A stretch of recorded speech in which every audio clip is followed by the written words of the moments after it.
सो बेटा अभी हम बात कर रहे थे कि सेकंड फिजिकल क्वांटिटी, पहली कौन सी है? Fundamental physical quantities. दूसरी अभी हम बात कर रहे हैं डिराइव्ड फिजिकल क्वांटिटीज। तो वहां पे आने के पहले हम क्या करेंगे कि ये जो फंडामेंटल फिजिकल क्वांटिटीज है 7, इसके डायमेंशंस लिखेंगे। तो देखिए यहां पे हम मेंशन करेंगे डायमेंशंस।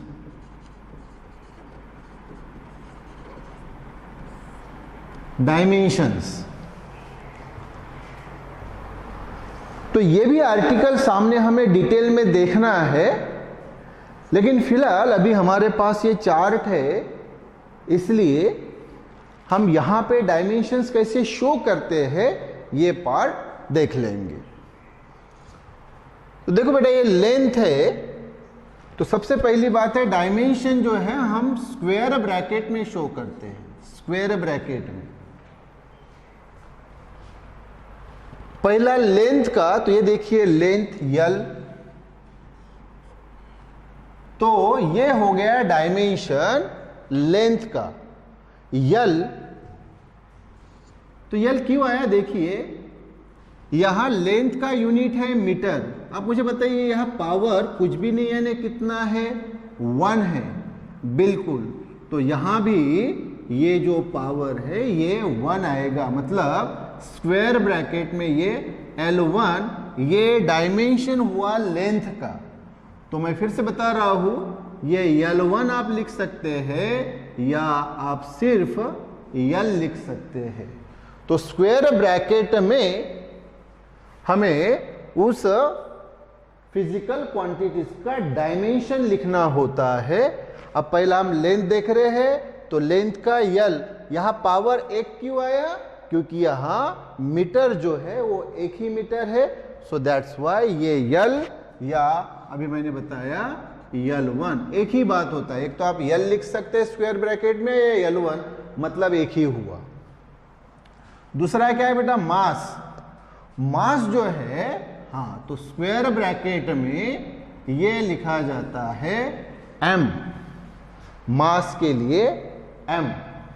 अब मुझे बताइए इसका जो यूनिट है kg कितना है? 1, मतलब kg का यहाँ पावर आप देखेंगे तो 1 है, इसलिए यहाँ डायमेंशन ये m1, या सिर्फ मैंने अभी बताया आप m भी लिख सकते हैं। तो स्क्वायर ब्रैकेट में m या फिर m1 ये डायमेंशन हुआ मास का। तीसरा है बेटा टाइम। टाइम का डायमेंशन लिखने के लिए फिर से स्क्वायर ब्रैकेट और ये t, टाइम t। हाँ, इसका ये देखिए यूनिट क्या है? सेकंड। यस कितना है? 1 है, मतलब यस का पावर अगर मैं पूछूं तो कितना है? 1। तो इसलिए इसका जो डायमेंशन है ये t या फिर t1, एक ही बात है। आप t लिख सकते हैं या t1 लिख सकते हैं, नो प्रॉब्लम। तीसरा जो है सामने का फोर्थ वन, ये बेटा टेम्परेचर। तो टेम्परेचर के लिए जो है फिर से स्क्वायर ब्रैकेट, फिर से स्क्वायर ब्रैकेट, और ये देखिए उसका यूनिट क्या है? K। हाँ, तो टेम्परेचर का जब हमें डायमेंशन लिखना है तो हमें ये K यूज करना है, K। अच्छा मुझे बताइए K का पावर कितना है? 1 है, यस। तो यहां आप उसका डायमेंशन टेम्परेचर का आप K या K1 से लिख सकते हैं, K या K1। This is the dimension of temperature. T नहीं लिखना बेटा, क्योंकि T ऑलरेडी किसके लिए आया है? टाइम के लिए। फिर से अगर हम टेम्परेचर के लिए T लिखेंगे तो यहां पे कंफ्यूजन होगा। तो साइंटिस्ट ने ये बात ख्याल में रखी कि टाइम के लिए हम T यूज कर रहे हैं, टेम्परेचर के लिए T नहीं यूज किया जाता। टेम्परेचर के लिए यूज किया जाता है ये K या फिर K1। सामने का इलेक्ट्रिक करंट, हाँ ये देखिए इसका यूनिट एम्पियर, तो A, तो ये स्क्वायर ब्रैकेट में ये A। अच्छा मुझे बताइए A का पावर कितना है? या कुछ भी नहीं, मतलब 1 है, यस। तो यहां आप A का पावर 1 भी लिख सकते हैं, एक ही बात। तो स्क्वायर ब्रैकेट में आप A लिख सकते हैं या a का पावर 1 एक ही बात। तो ये डायमेंशन हुआ करंट का। मैं आपको एक बात और बता दूं कि डायमेंशन लिखते वक्त हम ये a लिख सकते हैं या I भी लिख सकते हैं। तो मैं यहां लगे तो मेंशन कर देता हूं स्क्वायर ब्रैकेट में I। करंट के लिए I भी डायमेंशन के लिए हम यूज करते हैं, एक तो a या फिर I। फिर से वही बात, एक तो आप I लिख सकते हैं या I का पावर 1, क्योंकि यह यूनिट जो एम्पियर है उसका पावर 1 है। तो भाई डायमेंशन स्क्वायर ब्रैकेट में a या फिर a1 या I या I1। सामने जो है ल्यूमिनस इंटेंसिटी कैंडेला, इसका यूनिट देखो बेटा, ये कैंडेला CD। हाँ, तो इसका जो डायमेंशन है वो स्क्वायर ब्रैकेट में यही बेटा CD। और मुझे फिर से बताइए ये किसका पावर कितना है, तो आप बोलेंगे सर 1। यस, तो आप इसका डायमेंशन स्क्वायर ब्रैकेट में CD या CD1 ऐसा लिखेंगे। और सामने कौन सा है, अमाउंट ऑफ सब्सटेंस, यूनिट क्या है, मोल, या ये शॉर्ट फॉर्म सिंबल MOL। तो इसका डायमेंशन फिर से ये स्क्वायर ब्रैकेट में MOL, यही MOL आप ऐसा लिख सकते हैं, या फिर मैंने ऑलरेडी बताया आपको MOL यहाँ पावर कितना 1, जैसे यहाँ पे हर जगह होते आ रहा है, यहाँ भी पावर 1। तो आप यहाँ स्क्वायर ब्रैकेट में मोल लिख सकते हैं या फिर मोल का पावर 1। तो ये आ गए बेटा इन सातों इसके डायमेंशंस। तो बताइए फिर लेंथ का क्या डायमेंशन, स्क्वायर ब्रैकेट में L या L1, मास का M या M1, टाइम का T या T1, टेम्परेचर का K या K1, इलेक्ट्रिक करंट का A या A1 या फिर I या I1, ल्यूमिनस इंटेंसिटी का CD या फिर CD1, और अमाउंट ऑफ सब्सटेंस का मोल मतलब MOL या MOL1। So these are the dimensions of fundamental physical quantities. अब आएंगे हम सेकंड पार्ट पे, that is derived physical quantities. Derived physical quantities पे हमें सबसे पहले तो देखनी है डेफिनेशन कि भाई किसे बोला जाएगा डिराइव्ड फिजिकल क्वांटिटी। तो यह शब्द ही हमें बताता है उसका मतलब।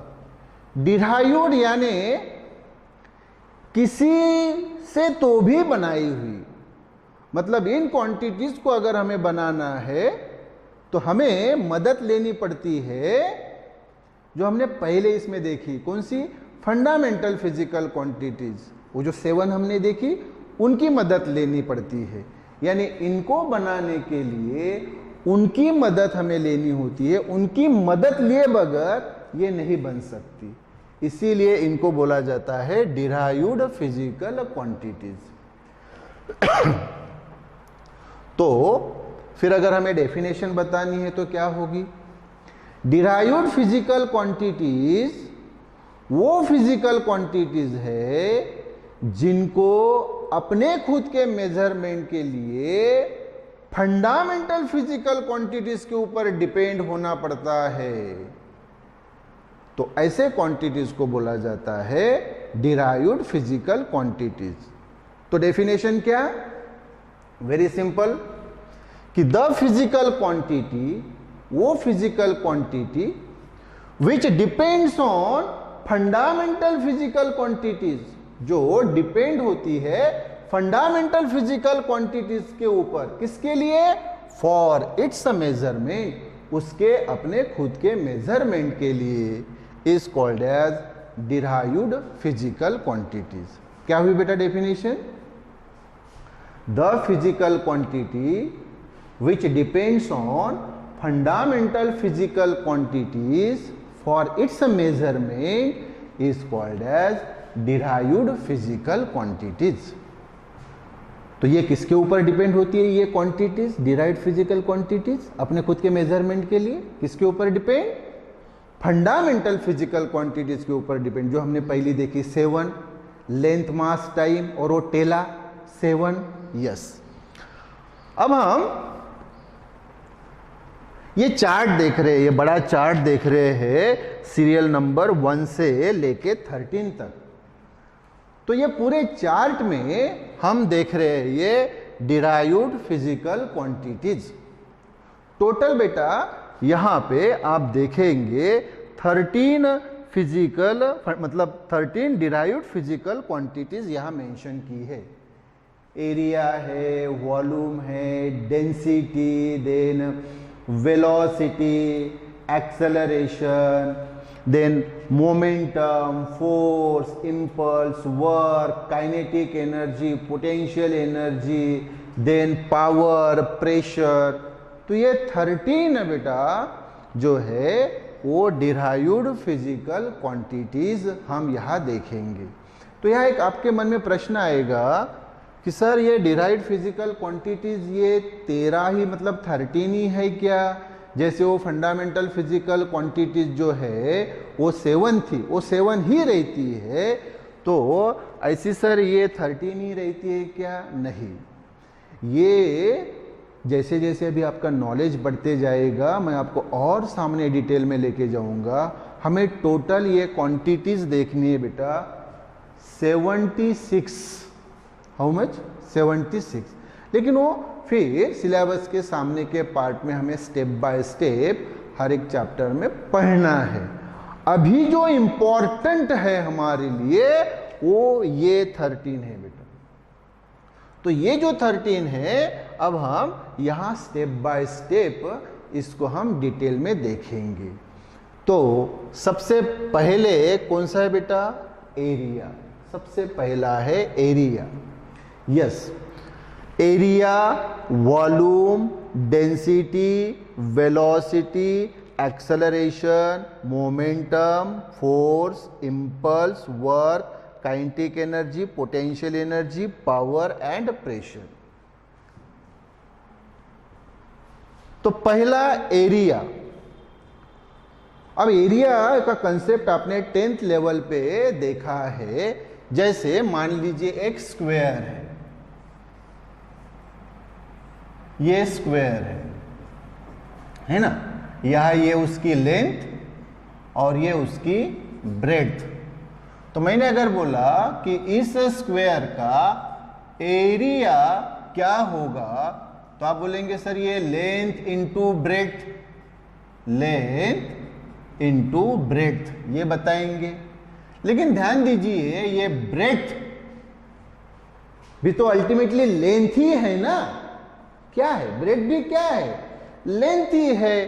तो इसलिए ये तो हम ऐसे ही रखेंगे और ब्रेड्थ को भी हमने यल लिखा, तो यल इंटू यल क्या हो गया? L square. मतलब एरिया का फॉर्मूला जो आया वो क्या आया? A equal to L square, ये उसका फॉर्मूला आया। तो ये जैसा मैंने अभी बताया वो आपने 10th लेवल पे भी इसको पढ़ा है। अब ये सामने की बातें जो है ये भी हमने देखी। डायमेंशंस देखो, हमने वहाँ वो फंडामेंटल फिजिकल क्वांटिटी 7 में मैंने आपको बताया था। अब यहाँ डिटेल में हमें पढ़ना है। वहाँ मैंने आपको SI यूनिट्स भी बताए थे और उनके शॉर्ट फॉर्म्स यानी सिंबल यानी एब्रिविएशन ये भी वहाँ बताए थे। अब यहाँ इनके लिए हमें देखना है। तो सबसे पहले यहां देखिए सिंपल वे में आप मुझे बताइए, हमने लेंथ का यूनिट क्या बताया वहां पे फंडामेंटल फिजिकल क्वांटिटीज में? तो आप बोलेंगे सर मीटर। ओके, उसका शॉर्ट फॉर्म क्या लिखा था यानी सिंबल? तो आप बोलेंगे सर एम। यस, तो देखो लेंथ का क्या है? मीटर। लेंथ यानी मीटर, और ये देखो स्क्वायर वैसे ही हमने रखा, तो ये क्या हुआ बेटा? Metre square. क्या हुआ? ये मीटर स्क्वायर। तो ये अच्छा, अब ये शॉर्ट फॉर्म में यानी सिंबॉलिक फॉर्म में बेटा कि भाई एरिया का यूनिट हुआ मीटर स्क्वायर, शॉर्ट फॉर्म में यानी सिंबॉलिक फॉर्म में। अगर हम फुल फॉर्म में लिखे तो क्या होगा, फुल फॉर्म में तो ये मीटर स्क्वायर, ये ऐसा लिखेंगे हम मीटर स्क्वायर, ये शॉर्ट फॉर्म में, ये फुल फॉर्म में मीटर स्क्वायर। अब बेटा आप इसको मीटर स्क्वायर बोलो या स्क्वायर मीटर बोलो, कोई फर्क पड़ा क्या, नहीं। तो फुल फॉर्म में हम इसको मीटर स्क्वायर को लिखेंगे तो ये ऐसा मीटर स्क्वायर या स्क्वायर मीटर। और उसका डायमेंशन, हाँ अब डायमेंशन पे थोड़ा आइए बेटा। डायमेंशन मैंने आपको बताया कि हम किस में लिखते हैं, तो आप बोलेंगे सर स्क्वायर मीटर में, बिल्कुल। अच्छा, फंडामेंटल फिजिकल क्वांटिटीज में तो सिंपल रूप में लिखा जाता है कि भाई लेंथ है तो मैंने बताया आपको यल या यल1, दूसरा मास है तो यम या यम1, टाइम है तो टी या टी1। हाँ, तो उसी फॉर्मेट में हम अभी थोड़ा डिटेल में चलेंगे। तो ये जो डिराइव्ड फिजिकल क्वांटिटीज है, इनके डायमेंशन जब मेंशन हम करते हैं तो ये हम लिखते हैं LMT, यानी लेंथ मास टाइम, यानी वही फंडामेंटल फिजिकल क्वांटिटीज के पहले जो तीन हैं, पहले तीन, यस, तो ये लेंथ मास टाइम। अच्छा, ये लिखा। अब इनके पावर्स में क्या लिखना है, तो देखो यहां बेटा यूनिट क्या आया था, मीटर स्क्वायर, तो ये मीटर, मीटर किसके लिए होता है, लेंथ के लिए। मीटर किसका यूनिट है, लेंथ का, ओके, लेंथ का। और यह पावर कितना है बेटा, 2, तो ये क्या हो गया, L2, L2। अच्छा, मास, मास का यूनिट क्या है, केजी। अब मुझे बताओ यहां का कहीं पे केजी है क्या, नहीं है, नहीं है तो 0। अच्छा, टाइम, टाइम का यूनिट क्या है, सेकंड, है क्या बेटा यहां पे सेकंड, नहीं है तो नहीं है, इसलिए 0। तो देखो बेटा डायमेंशन क्या हुआ, इसका डायमेंशन क्या हुआ, एरिया का L2 M0 T0। हमने देखा है एरिया का फॉर्मूला, उसका SI यूनिट, सिंबल और डायमेंशन। अब बेटा हम आएंगे वॉल्यूम। तो वॉल्यूम के लिए हम यहां फिगर ड्रॉ करते हैं, देखो